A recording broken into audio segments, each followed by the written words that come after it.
ډیرو محترم مسلمانانو یو بهترین وظیفه او مجربه وظیفه د تاسو ته خیمه.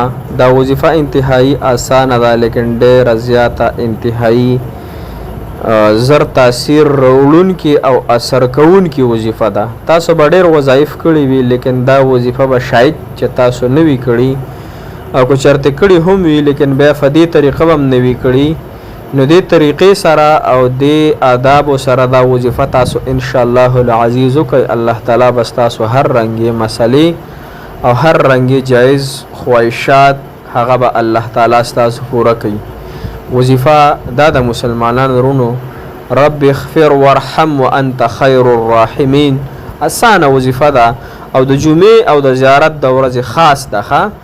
نو ان شاء الله دا دو برکتی ورځې او یوه برکتی وظیفه د تاسو خامخا د خپلو حاجات او مقاصدو دپاره لازم وکړئ. السلام علیکم ورحمت الله وبرکاته. ډیره محترم او قدرمند مسلمانانو په دین میونو، تاسو به ان شاء الله روغ جوړ د صحت په جامو کې به الله جل شانه هم همیشه د فارغ خوشاله و آباد تر و تازه کامیاب او کامران لره الله تعالی د تاسو تمام جایز خواهشات او جایز مرادونه مقصدونه د خپل دربار نه پوره کړي. ډېر محترم وظیفې سیټ تزو دا وظیفه چې بسونه فیری کو او کم وخت کې به کو او څو ورځې به کو دا طریقه کار تاسو ځان سره نوٹ کړئ. وظیفه د رب اغفر وارحم وانت خیر الراحمین. صحیح شو کنه؟ دا اسانه وظیفه ده د زیارت د جمعې د ورځې. دا به تاسو د زیارت په ورځ شروع کوئ د مازدیګر د مانځه نفس. صحیح شوه؟ د مازدیګر د مونځ نفس به دا وظیفه تاسو وکئ. ډیرو محترمو مسلمانانو مخکې به ته 11 پیرې درود ابراهیمي ووایئ. د مازدیګر مونځ نفس په خپل ځای به کښېنئ او داسې کې وایئ قبلې ته به ستاسو مخ وي. 11 پیرې به درود ابراهیمي ووایئ. بیا به 314 مرتبه رب اغفر وارحم وانت خیر الراحمین. یا هغه ربا زمونږ ګناهونه معاف که او رحم وکه او ته ډېر زیات رحم کوونکی ذات یې. دا به زمونږ نیت او مقصد وي.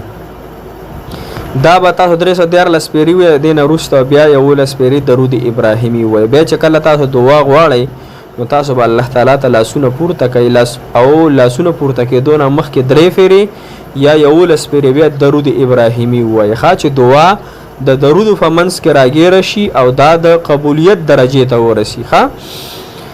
او چې څنګه دعا ته لاس پورته کوي نو دا ټکي پکې وایي یا ارحم الراحمین رب اغفر وارحم وانت خیر الراحمین. ای د ټولو رحم کوونکي ذاته یا په ټولو مخلوقو مهربانه ذاته زما دا حاجت او مساله ته ختمه کړي الله. ای مهربانه ذاته ما سره نن محبت وکړي الله. زما ګناهونه هم معاف کې او زما وظیفه هم قبول کې او د وظیفې د برکت زما حاجت تر سره کې مالک الله.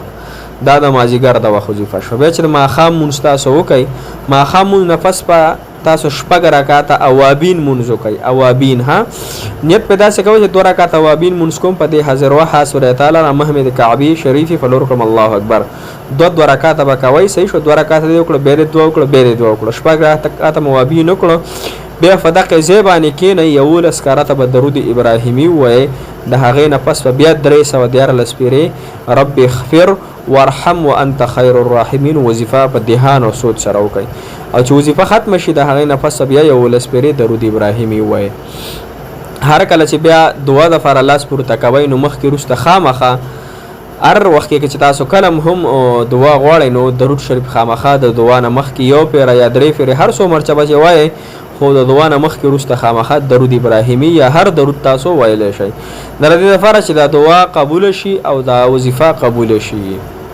هر کله چې به تاسو د سحر مونځ وکئ د خیره د جمعې په ورځو د جمعې د سحر د مونځ نفس په تاسو 2 پیرې درود ابراهیمي ووایئ او بیا به 2 او یا پیرې تاسو رب اغفر وارحم وانت خیر الراحمین. ها و فیر درود ابراهیمی و او یا فیر یعنی 77 مرتبه و او یا فیر با رب اغفر وارحم وانت خیر الراحمین او دین روسته بیا و فیر درود ابراهیمی بیا چې دعا غواړي د هغه د لپاره بیا درود شریف. بیا چې کله د جمعې اذانونه وشي مسلمانانو خویان درونو نو د جمعې اذانونه به دا وظیفه تاسو شروع کړئ شمارئ بنه او تر د سړو د راتلو یعنی سړی چې کله کور ته داخل شي هغه وخت پورې زنانه کوي او نارینه چې کله اذان شروع شي تر د جمعې مونږ د ختمېدو پورې به دا وظیفه کوي.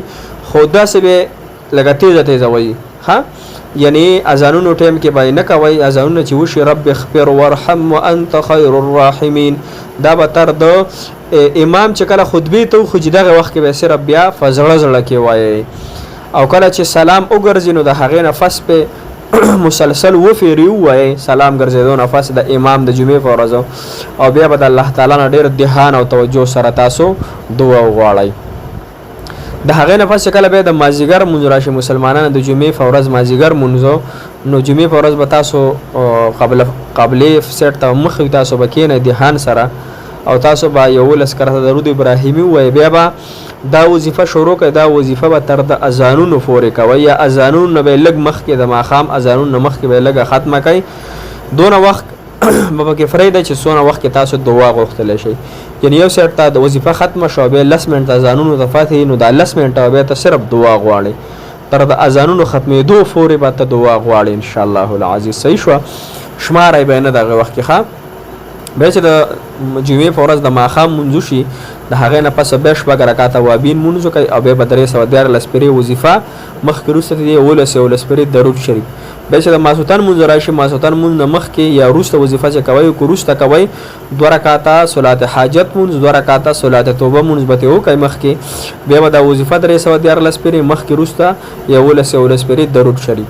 خو دې وظیفې سره به یو 2-3 کارونه اهتمام سره کوئ. یو به سره ګناهونه قطعا نه کوئ ګانې بجانې به نه اورئ دروغ به نه وایئ هر قسم له لعب کارونه به ځان ساتئ. صحیح شوه په دغې ورځو کې. بل دا چې دې سره 15 وخته مونځ تاسو کوئ.